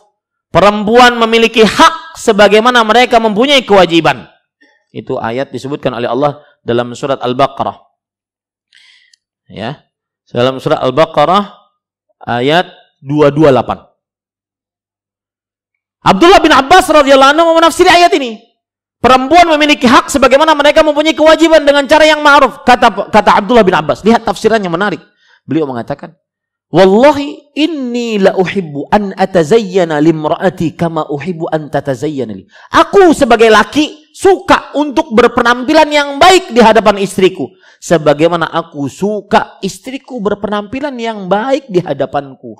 Ibu-ibu, jaga penampilanmu, bau badanmu, ya, tas-tas pinggang permanen Bu dijaga. Ya, paham tas pinggang permanen? Bapak-bapak juga. Ini kadang istrinya hamil, suaminya lebih hamil daripada dia. La haula wala quwata illa billah. Inna lillahi wa inna ilaihi raji'un. Ya, perhatikan itu baik-baik. Maka Bapak Ibu saudara-saudari yang dimuliakan oleh Allah, bagaimana suaminya mau tidak melihat foto-foto, video-video di Instagram, di Facebook, di WhatsApp, kalau seandainya istrinya tidak berdandan? Ini kadang-kadang sebagian istri tidak berdandan ketika tidur di samping suaminya. Rambut di-roll, kemudian pakai timun, masker, Suaminya habis ngelihat yang di handphone yang indah-indah. Pas lihat di dunia nyata, ini jin dari mana? La haula wala quwata illa billah. Ya, ini bukan pengalaman, Bu. Karena saya mendengar pengalaman katanya. Taib. Nah, itu maksudnya bahwa syahwat merusak hati dan akhirnya merusak amal. Kenapa? Karena para laki-laki akhirnya sukanya itu memang laki-laki itu lezat melihat, memandang. Padahal cuma memandang. Dan itu disebutkan oleh Allah Subhanahu wa taala dalam Al-Qur'an. Allah Subhanahu wa taala berfirman di dalam Al-Qur'an surat wa khuliqal insanu dha'ifa, dan manusia diciptakan oleh Allah Subhanahu wa taala dalam keadaan lemah. Wa khuliqal insanu dha'ifa, dan manusia diciptakan oleh Allah Subhanahu wa taala dalam keadaan lemah. Kita cari saja dari Al-Qur'an. Ya. Itu disebutkan dalam surah An-Nisa ayat 28. Sufyan ibn Masruq Ats-Tsauri rahimahullah ketika menafsiri ayat ini, apa maksudnya kata beliau? Perhatikan, beliau mengatakan, tamurul mar'atu baina yaday ar-rajul fala yastatu illa an-nadharu ilaiha wa la yantafi'u biha. Seorang perempuan lewat di hadapan laki-laki. Laki-laki sukanya memandang, sukanya itu memandang. Meskipun istilah kata kalau seandainya dia baru nikah nih, istrinya cantik, ya, dia gandeng di pusat perbelanjaan, tapi ada yang bening dia suka mandang. Dan baru sadar kapan? Ketika dicubit oleh istrinya. Karena itu memang tabiat laki-laki, suka memandang.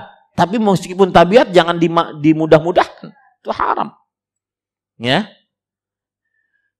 Sufyan bin Masruq Ats-Tsauri mengatakan, khuliqal insanu dha'ifa. Manusia diciptakan keadaan lemah. Apa maksud lemah? Kata Sufyan bin Masruq Ats-Tsauri, seorang perempuan lewat di hadapan laki-laki, maka tidak sanggup dirinya untuk menahan, rusak hatinya. Maka dia akhirnya memandang perempuan tersebut, kemudian para ikhwah, dan padahal dia tidak bisa mengambil manfaatnya. Boleh lihat, jangan dipegang. Padahal cuma bisa lihat doang. Ini anak-anak muda yang di Instagram, yang sibuk dengan Instagramnya, cuma bisa ngeliat, gak bisa ngapa-ngapain. Ya, padahal ada perempuan-perempuan yang menunggu pinangan Anda. Ini Bapak Ibu saudara-saudari yang dimuliakan oleh Allah. Itu yang pertama, buruknya syahwat berdasarkan Al-Quran dan hadis Rasul sallallahu alaihi wasallam, bahwasanya syaitan dia senjata paling ampuh mengganggu manusia, merusak hati manusia adalah melalui perempuan. Tambahan dalil akan hal ini. Lihat Rasul sallallahu alaihi wasallam, bahkan saya bisa mengatakan para ikhwah, seperti bulan Ramadan. Rasul SAW mengatakan salah satu berkahnya Ramadan, para syaitan dan pemimpin jin diikat dengan rantai. Ada orang bertanya, Ustadz, itu kan setan dan jinnya sudah diikat dengan rantai. Kenapa masih banyak yang maksiat? Bahkan maksiatnya terang, jelas, tidak tersembunyi. Apa itu yang terang jelas maksiatnya? Tidak puasa. Jelas. Banyak warung-warung cuma kelihatan kakinya doang. Jelas, tidak puasa itu terang-terangan di siang hari bulan Ramadan, maksiat. Ini setannya kan sudah diikat dengan rantai. Maka saya jawabnya, ya, jawabannya, salah satu jawabannya adalah ada dosa-dosa yang manusia berbuat dosa tanpa ada setan dia berbuat dosa. Tanpa ada iblis dia berbuat dosa. Apa itu? Saat ketika laki-laki dan perempuan berdua-duaan. Itulah setannya dua-duanya. Anda laki-lakinya siapa saja. Siapa saja. Mau dia ustadznya para ustadz, ahlinya para ahli, ya, atau orang biasa, orang kaya, orang miskin, pejabat, rakyat, orang perkotaan, pedesaan, ya, ahli ibadah, ahli maksiat. Kalau sudah berdua-duaan dengan perempuan, tidak akan ada yang kuat. maka jangan pernah nyoba-nyoba. Kamu tidak akan kuat. Yang kuat hanya Nabi Yusuf. Tidak akan pernah kuat. Ya, Allah Subhanahu wa taala berfirman, "Kadzalika linasrifa anhu as-su'a wal fahsya, innahu min ibadinal mukhlasin." Demikianlah kami jauhkan dari Nabi Yusuf perbuatan buruk dan perbuatan keji, kotor, porno. Padahal Nabi Yusuf alaihissalam di hadapannya godaannya begitu banyak. Demikianlah kami jadikan Nabi Yusuf termasuk hamba-hamba kami yang ikhlas. Hanya Nabi Yusuf yang kuat alaihissalam. Tidak ada yang kuat selain beliau. Maka jangan bermain-main dengan godaan perempuan. Kalau sudah berdua-duaan laki-laki dan perempuan, maka pasti berzina. Rasulullah SAW bersabda, "La yakhluwanna rajulun bimra'ah illa wa ma'aha dhi mahram." Jangan sekali-kali pernah seorang lelaki berdua-duaan dengan perempuan kecuali bersamanya mahram. Kalau tidak, syaitan pasti mengganggu. Bahkan tidak perlu syaitan. Mereka sudah berdua akan berbuat zina. Itu pasti. Tidak bisa diragukan. Nah, ini bahayanya syahwat yang diharamkan. Yaitu perempuan adalah godaan terbesar bagi laki-laki. Tambahan dalil, lihat Rasulullah SAW. Sa'id ibn Musayyib rahimahullah ta'ala pernah berkata, perhatikan beliau mengatakan, di dalam kitab Dhammul Hawa, beliau mengatakan, "Ma ya'isa syaitan min syai'in illa atahu min qibalin nisa." Syaitan tidak pernah berputus asa dari sesuatu, kecuali akan datang dengan godaan perempuan. Jadi begini, kalau ada laki-laki, ini ahli ibadah, susah diganggu. Susah diganggu. Diganggu untuk korupsi nggak mau, diganggu untuk berjudi nggak mau, diganggu untuk minuman keras nggak mau, susah diganggu. Maka syaitan akan menggunakan senjata paling ampuhnya, yaitu apa? Perempuan. Itu perkataan Sa'id ibn Musayyib, seorang imamut tabi'in.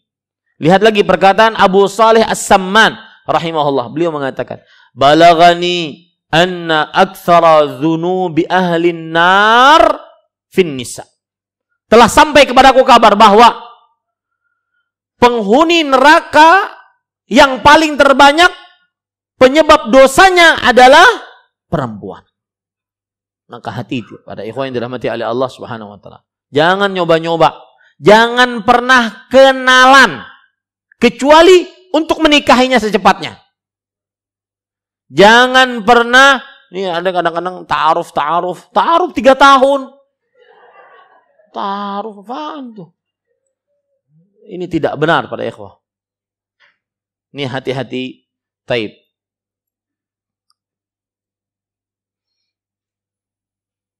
Kemudian, buruknya syahwat, perusak hati. Yang kedua,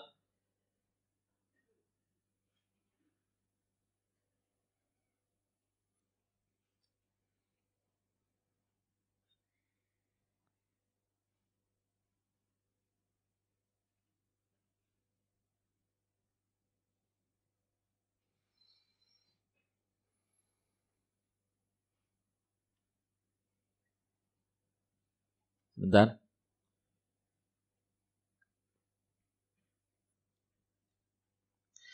Akan tersebar perbuatan zina. Buruknya syahwat, perusak hati. Yang kedua, ya, akan tersebar perbuatan zina. Dan ini merusak hati. Rasulullah SAW, dan kalau sudah tersebar perbuatan zina, maka yang akan ada adalah bala dan musibah. Di antaranya penyakit-penyakit yang belum pernah ada sebelumnya dan tidak pernah ada obatnya sampai saat ini. Rasulullah SAW bersabda, "Lam tadhharil fahishatu fi qaumin qattu hatta yu'linu biha illa fasha fihimut ta'un wal auja' allati lam takun madat fi aslafihimul ladzina madaw. Yang artinya, tidaklah nampak perbuatan zina pada suatu kaum sampai mereka mengumumkannya, artinya memperlihatkannya dengan terang-terangan. Bukan hanya sekedar nampak, memperlihatkannya dengan terang-terangan. Dan itu sudah terjadi. Memperlihatkannya dengan terang-terangan. Ya. Sampai mereka memperlihatkannya dengan terang-terangan, melainkan akan datang penyakit ta'un. Penyakit mewabah dengan cepat, tidak ada obatnya. Mematikan orang begitu banyaknya. Dan juga penyakit-penyakit yang belum ada sebelumnya. Ini hadis yang pertama. Diriwayatkan oleh ashabus sunan. Kemudian hadis yang kedua. Rasulullah SAW juga bersabda, lam tadharil fahishatu fi qaumin qat illa sallatallahu alaihimul maut. Tidaklah nampak perbuatan zina di suatu kaum kecuali Allah Subhanahu wa taala akan menghancurkan, memberikan kepada mereka kehancuran, kematian, musibah merata. Wallahi Pak, saya pernah ke sebuah daerah yang di situ disinyalir adalah tempat lokalisasi. Maka datang tsunami yang terlihat, yang dihancurkan oleh Allah tempat itu saja. Selainnya, makanya ada orang, para relawan waktu itu berkata kepada saya, Ustadz, ini gempa dan tsunami-nya aneh. Milih-milih. Yang dihancurkan rumahnya milih-milih. Ini hancur sebelahnya enggak, ini hancur sebelahnya enggak. Dan tempat lokalisasi tersebut dihancurkan oleh Allah. Rata, itulah tempatnya. Yang lainnya selamat. Ini subhanallah. Benar sabda Rasul, illa sallatallahu azza wa jalla alaihimul maut. Kecuali Allah Subhanahu wa taala akan timpakan kepada mereka kebinasaan, kehancuran. Maka hati-hati, ini buruknya syahwat yang kedua. Akan tersebar perbuatan zina, dan jika tersebar perbuatan zina, maka akan terdapat musibah-musibah yang merata. Baik. Yang ketiga, buruknya perbuatan syahwat yang merusak hati, para ikhwan yang dirahmati oleh Allah Subhanahu wa taala, yaitu akan terputusnya keturunan.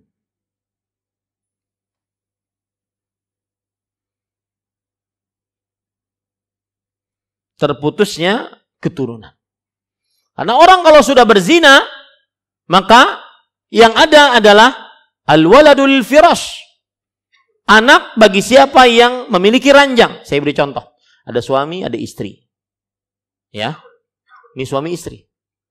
Kemudian si istri berzina dengan laki-laki lain. Hamil. Maka suami wajib mengakui itu anaknya.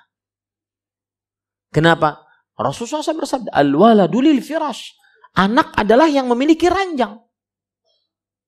Maka akhirnya si istri ini melahirkan anak zinanya dengan laki-laki lain tadi. Dan anak zina ini yang aturan bukan siapa-siapa di keluarga itu, dia mewarisi harta orang ini. Dia bisa berkumpul dengan keluarga perempuan yang di sini. Padahal anak zina. Terputus keturunan.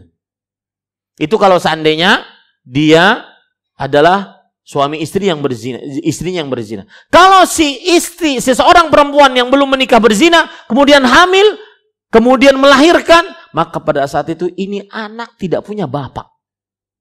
Terputus keturunan. Ini para ikhwan yang dirahmati oleh Allah Subhanahu wa taala. Makanya Allah Subhanahu wa taala berfirman di dalam Al-Qur'an, "Wa man yu'azzim hurumatillah fahuwa khairul lahu 'inda rabbih." Barang siapa yang mengagungkan hal-hal yang terhormat di sisi Allah Subhanahu wa taala, maka dia lebih baik di sisi Allah Subhanahu wa taala. Surah Al-Hajj ayat 30. Ini syahwat, sifat buruk, penyakit hati, perusak amal. Memutuskan keturunan. Makanya para nabi tidak ada keturunannya dari keturunan pezina. Tidak ada. Lam yakun nabiyun min auladis sifah. Seorang nabi tidak pernah ada dari keturunan anak zina, nggak pernah ada. Makanya istri-istri nabi tidak pernah berzina. Saking buruknya perbuatan zina tersebut. Timbul pertanyaan sekarang, Ustadz, bagaimana mengobati syahwat yang diharamkan? Terutama di zaman sekarang, di media sosial, di handphone, di internet, di YouTube, luar biasa. Yang pertama, mengobati syahwat yang diharamkan. Yang pertama, ucapkan sebagaimana yang dilakukan oleh Nabi Yusuf alaihi salam. Yaitu beliau mengatakan ma'adzallah.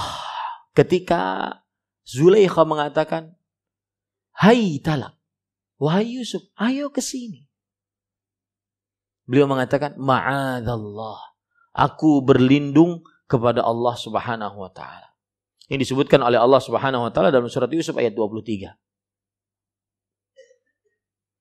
Wa rawadathu allati huwa fi baiti an nafsihi wa ghallaqatil abwab wa qalat haytalak qala ma'adzallah innahu rabbi ahsana mathwaya innahu la yuflihudz zalimun wa laqad hammat bihi wa hamma biha laula an ra'a burhana rabbih kadzalika linasrifa anhu as-su'a wal fahsya innahu min ibadinal mukhlasin.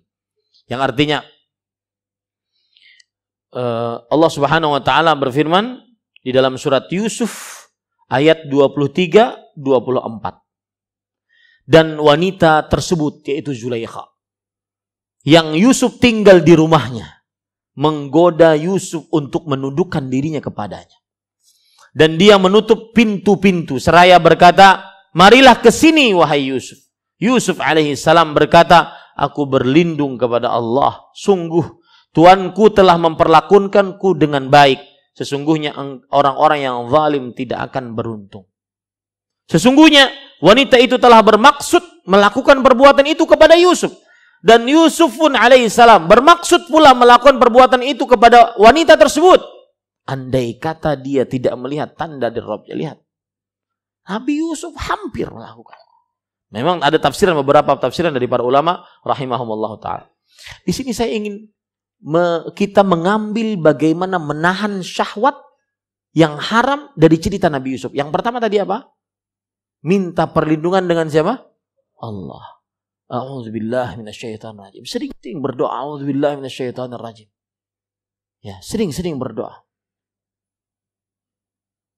Ini satu. Berdoa minta perlindungan. Yang kedua, para ikhwan yang dirahmati oleh Allah, yaitu mengikhlaskan ibadah hanya untuk Allah. Merasa selalu diawasi oleh Allah Subhanahu wa taala. Kedua, merasa selalu diawasi oleh Allah. Ikhlas, selalu merasa diawasi oleh Allah Subhanahu wa taala. Walaupun sendirian di dalam kamar, terutama ketika safar. Wallahi Pak, ada rasa takut kadang-kadang kalau safar kemudian diletakkan oleh panitia kadang-kadang di sebuah penginapan hotel. Ketika ada, Assalamualaikum, pijitkah Pak?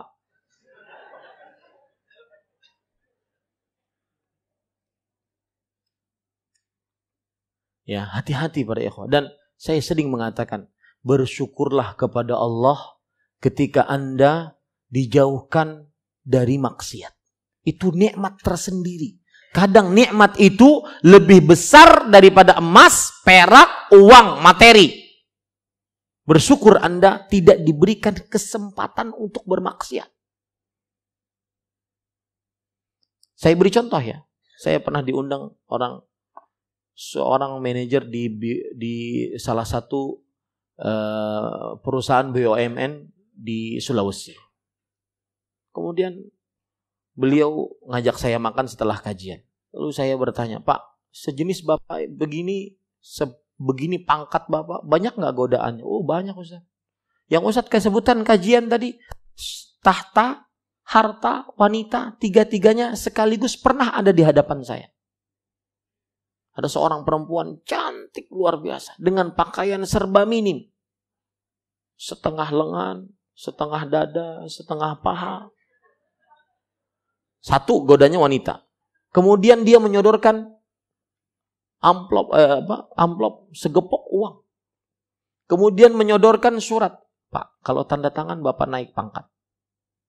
Disogok. Saya langsung bertanya kepada Bapak tersebut. Jujur Pak, apa yang Bapak lakukan setelah itu? Ya, saya syahwat Ustaz. Saya laki-laki normal Ustaz. Saya katakan kepada perempuan tersebut, Dek, saya laki-laki normal. Kamu begini, saya ingin naik nafsu birahi saya. Tetapi takutlah engkau kepada Allah Subhanahu wa ta'ala. Dalam hati saya, iyalah kalau nggak begitu nggak normal bapaknya. Maka takut akhirnya perempuan tersebut pun menangis sambil malu begitu. Maka ketika Anda tidak memiliki kesempatan seperti itu, tidak diberikan oleh Allah kesempatan itu nikmat tersendiri. Yang jarang orang mensyukurinya. Paham gak maksud saya? Bersyukurlah atas itu. Ini sedikit menyimpang tentang konsep syukur Pak ya. Ada perkara menarik saya pernah baca di dalam kitab Mukhtasar Minhajul Qasidin. Disebutkan ini perkara syukur ini harus sering diingatkan kepada ibu-ibu terutama. Ya. Salah satu hal yang menarik tentang konsep syukur, sebagian orang hanya bersyukur saat mendapat nikmat yang khusus. Saat mendapat nikmat yang umum, hampir semua dapat tidak bersyukur. Saya beri contoh, nafas. Pernah kita bersyukur atas nafas? Tidak. Kenapa? Karena semua dari kita bernafas. Kapan seseorang bisa bersyukur atas nafasnya? Ketika dia susah bernafas. Artinya dia dapat yang khusus. Begitu juga motor, mobil. Kapan orang bersyukur ketika mendapat motor, mobil? Tidak bersyukur. Karena ya biasa, semuanya orang sudah punya motor, semuanya orang sudah punya mobil. Tapi kapan bersyukur ketika mendapatkan motor? Ketika mendapat motor besar, khusus. Makanya pun gayanya pun motor besar, khusus. Ini sebagian manusia bersyukur hanya saat dapat nikmat khusus. Istri misalkan. Sebagian orang kurang bersyukur ketika dapat istri, satu.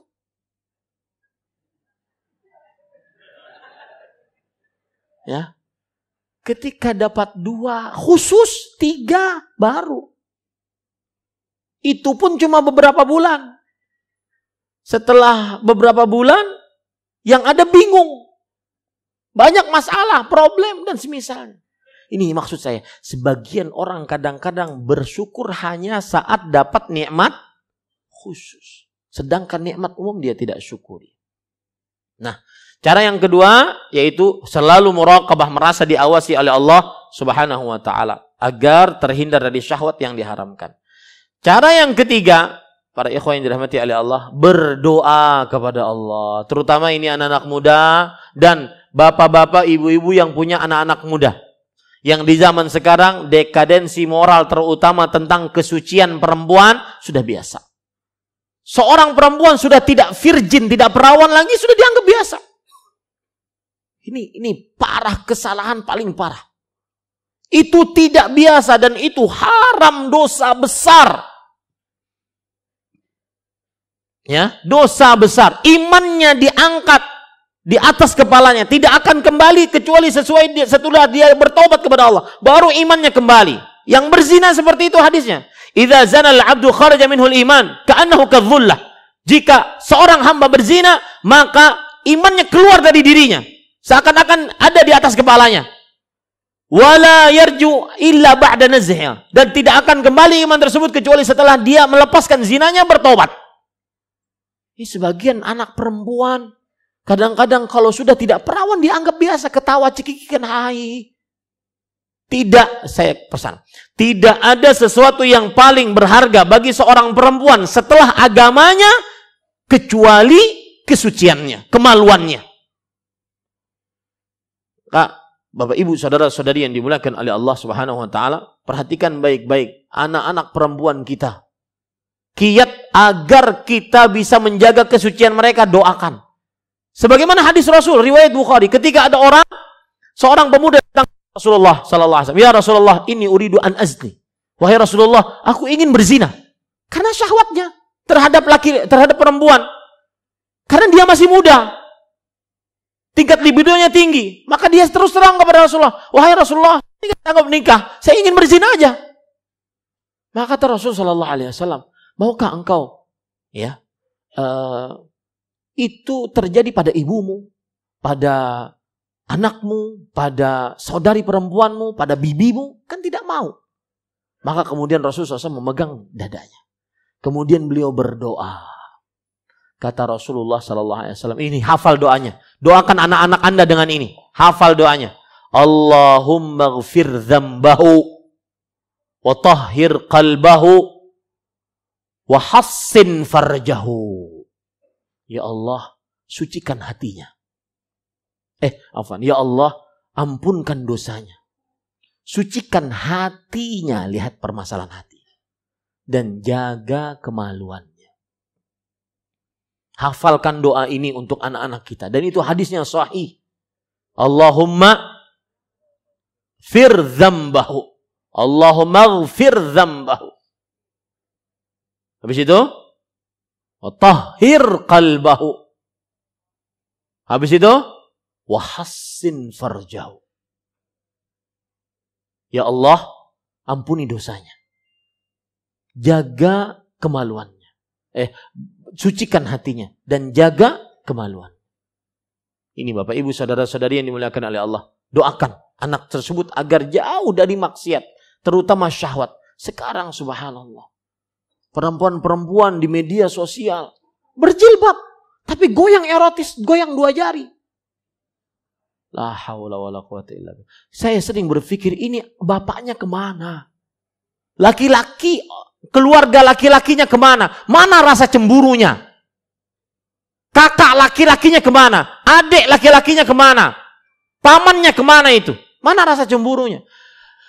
Di zaman sahabat Rasul sallallahu alaihi wasallam, para perempuan di jalan di pasar Madinah berdesak-desakan dengan laki-laki. Ali bin Abi Thalib mengatakan, "Aina ulama'ukum?" Mana ulama-ulama kalian wahai penduduk kota Madinah? Ala tagharun, ama tastahun? Mana ulama-ulama kalian wahai penduduk kota Madinah? Apakah kalian tidak cemburu? Apakah kalian tidak malu melihat perempuan berdesak-desakan dengan lelaki? Padahal itu di pasar yang mungkin ada dalam tanda kutip kewajaran. Maka hati-hati, jaga anak perempuan kita. Dan saya berpesan kepada para orang tua ya, untuk syahwat yang diharamkan ini, ketahui baik-baik, kamu wahai para orang tua akan ditanya oleh Allah apa yang sudah engkau didikkan terhadap anak-anakmu sebelum anak-anakmu ditanya tentang baktinya kepadamu. Paham maksud saya enggak? Orang tua ditanya oleh Allah tentang sikapnya, didikannya terhadap anaknya sebelum anaknya ditanya tentang baktinya kepada orang tuanya. Dalilnya apa? Dan ini perkataan Imam Al-Qayyim rahimahullah di dalam kitab Tuhfatul Maulud. Beliau Rasul sallallahu alaihi wasallam bersabda, "Kullukum ra'in wa kullukum mas'ulun an ra'iyati. Ar-rajulu ra'in ala ahli baiti wa mas'ulun anhum." Setiap dari kalian pemimpin. Dan setiap dari kalian adalah orang yang bertanggung jawab atas dipimpinnya. Lelaki pemimpin atas keluarganya. Dan bertanggung jawab atas anak istrinya. Orang tua bertanggung jawab dulu terhadap anak-anaknya.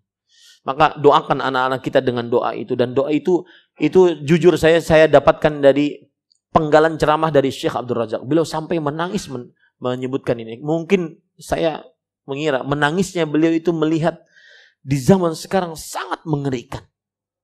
Anak-anak perempuan menjual sesuatu yang paling berharga dalam dirinya. Kemolekan tubuhnya, kesucian, kemaluannya. Sekarang konten-konten di video-video di media sosial dengan mudahnya berbicara tentang kemaluan, tentang hubungan badan. Disebar begitu.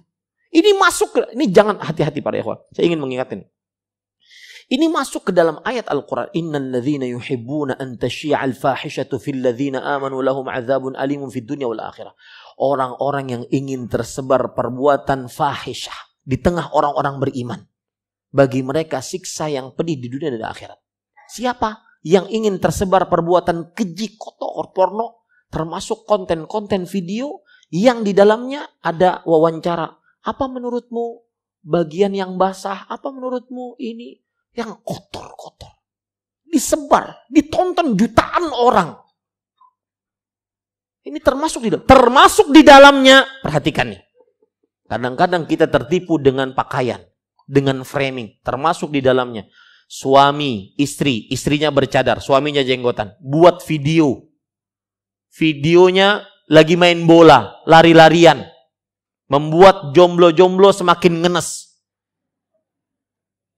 Lihat para jomblo, alangkah indahnya. Mungkin niatnya baik, caranya salah, dan itu dosa besar.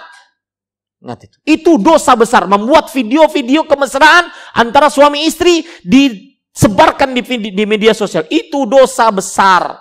Rasulullah SAW pernah bersabda dalam riwayat Ashabus Sunan. Kata Rasulullah SAW, la'alla ahadakum tukhbiru bima fa'ala bi ahli. Mungkin salah seorang di antara kalian menceritakan apa yang dia kerjakan dengan istrinya di atas ranjang. Begitu juga mungkin salah seorang dari kalian, wahai para istri, menceritakan dengan kawan-kawannya apa yang terjadi dengan suaminya di atas ranjang. Maka ada seorang sahabat Rasul Shallallahu Alaihi Wasallam, saya bacakan saja hadisnya biar enak ya, sehingga masuk ke dalam hati. Saya yakin sekali wahyu itu langsung masuk ke dalam hati Rasulullah Shallallahu Alaihi Wasallam. Sebentar.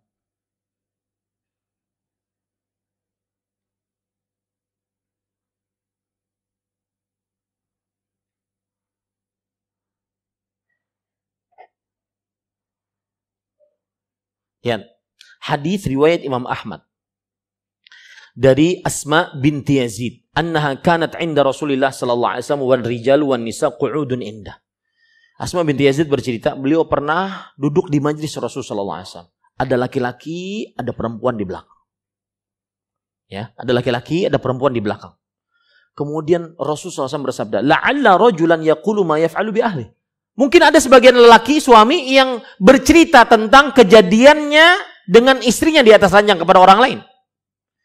Wala'alla imra'atan tukhbiru bima fa'alat bi'a zawjiha. Mungkin ada seorang istri yang bercerita tentang apa yang dia lakukan dengan suaminya di atas ranjang. Fa'arammal qaum. Kemudian orang-orang gemuruh gitu. Faqultu. Lalu kata Asma binti Yazid, wallahi ya Rasulullah, innahunna la yaqulna wa innahunna la yaf'alna. Benar wahai Rasulullah, demi Allah, lelaki melakukan seperti itu. Lihat, menceritakan keindahan kemesraan suami istri. Ini bukan hanya sekedar menceritakan, di video. Ya, lagi main bola, cadaran main bola sama suaminya. Membuat jomblo semakin ngenes. Aduh, kok saya nggak dapat. Bukan masalah jomblonya ya. Lihat, innahu la yaf'alna wa innahunna la yaf'alna. Innahum la yaf'alun wa innahunna la yaf'alna. Para lelaki melakukan demikian, para perempuan melakukan demikian. Kata Rasulullah SAW apa? Fala taf'alu. Jangan kalian lakukan itu. Fa innama mithlu dzalik. Sesungguhnya perumpamaan seperti itu adalah mithlu syaitan. Seperti setan.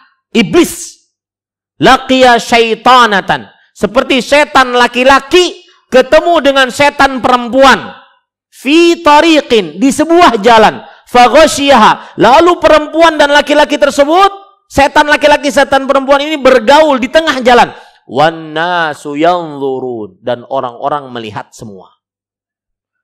Itu persis seperti orang yang memperlihatkan kemesraannya di hadapan orang banyak. Ini syahwat yang diharamkan. Maka hati-hati para ikhwah. Semuanya harus diukur di atas ilmu agama. Kira-kira itu yang bisa saya sampaikan. Sudah 1 jam 49 menit. Tidak perlu pertanyaan ya. Nanti tanya sama saudara saya saja. Yaitu akhi fillah Ustaz Abu Abdul Muhsin Dr. Firanda Andirja Hafizahullah Ta'ala. Beliau rutin di sini kan? Nah, Tanya sama beliau saja. Kita ini cuma debu-debu berterbangan lah. Beliau itu gunung tinggi, Masya Allah, tabarakallah. Cukup kiranya, ini yang bisa saya sampaikan. Apa yang baiknya dari Allah Subhanahu Wa Taala. Kita cukupkan dengan kafaratul majlis. Subhanakallah bihamdik. Asyhadu an la ilaha illa anta astaghfiruka wa atubu ilaik. Wa sallallahu nabiyana Muhammad walhamdulillahi rabbil alamin. Wassalamualaikum warahmatullahi wabarakatuh.